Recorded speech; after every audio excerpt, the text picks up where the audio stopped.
And so they, yeah, boo, I'm actually boo. Yeah, boo. And they try to take everything that you have, they try and put you in prison, they try and put your children in prison. If that happened to you, how often do you think you'd be going back to New York City? How about never?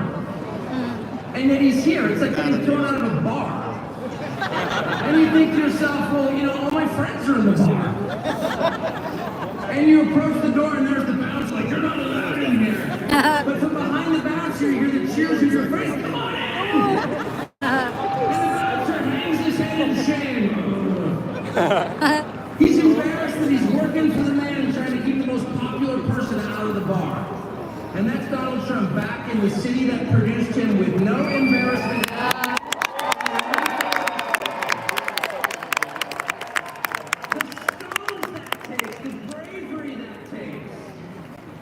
Is incredible.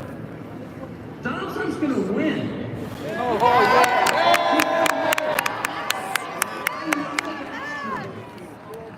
Why is Donald Trump going to win? The people he's about to defeat have no idea. And they're panicked. They have no idea why people like Donald Trump. And their first theory was, well, Donald Trump is evil, so half the country's evil also. And that's one of the reasons they spent the last 4 years trying to destroy the country, because they're mad at the voters for liking Donald Trump. How much easier would it have been just to pause for 20 minutes and ask yourself honestly in some silent place, why do people like Donald Trump? And if they had been honest enough to ask themselves that question, they would have come up with the two main reasons, and here's what they are. He fights for the people! People like Donald Trump is because he likes them. That's why. And it's real. Affection is something you can't fake. I don't care how many times Kamala Harris will tell me she loves me, I don't believe her. That's right. I saw her kiss her husband with a mask on. That's right. That's her version of love. That was good. It's not real. With no They mask. spent 10 years telling you Trump is a hater. Do you feel that on him? No, you don't. No. Because it's not there. I spent a lot of time with Trump. And there's not one moment I've ever been with him off camera where he's spending his time grousing about people he hates. Ever. He's talking about the people and the country he loves in his private time. Trust me. And people know in a country that's been taken over by a leadership class that actually despises them and their values and their history and their culture and their customs, really hates them to the point that it's trying to replace them, they know someone who actually has affection for them, and that's Donald Trump. And it's requited. It's requited. They know. When he goes to McDonald's and serves fries, like, he's not faking that. That's right. He did a good job. Democratic media controls like, how is that working? Because it's real. That's why. And the second reason that people love Trump, and I put myself in this category, it's why I'm here today, is because he's liberated us in the deepest and truest sense. And the liberation he has brought to us is the liberation from the obligation to tell lies. Donald Trump has made it possible for the rest of us to tell the truth about the world around us. And that's the single most liberating thing you can do for people. If you want to enslave people, if you want to degrade them, force them to tell lies. And they have. They force us to lie about everything at gunpoint, effectively. They put people in prison for refusing to lie. And not just the obvious lies that men can become women or Vladimir Putin blew up the Nord Stream pipeline. No, honestly, he did.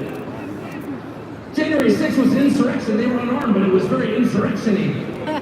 Not even the obvious ones, but the big lie. You know what the big lie is? The big lie is that they're impressive. That's what the big lie is. That the people in charge have somehow earned the right to rule over you, and they haven't. And you know that. These are the single most useless people in the United States.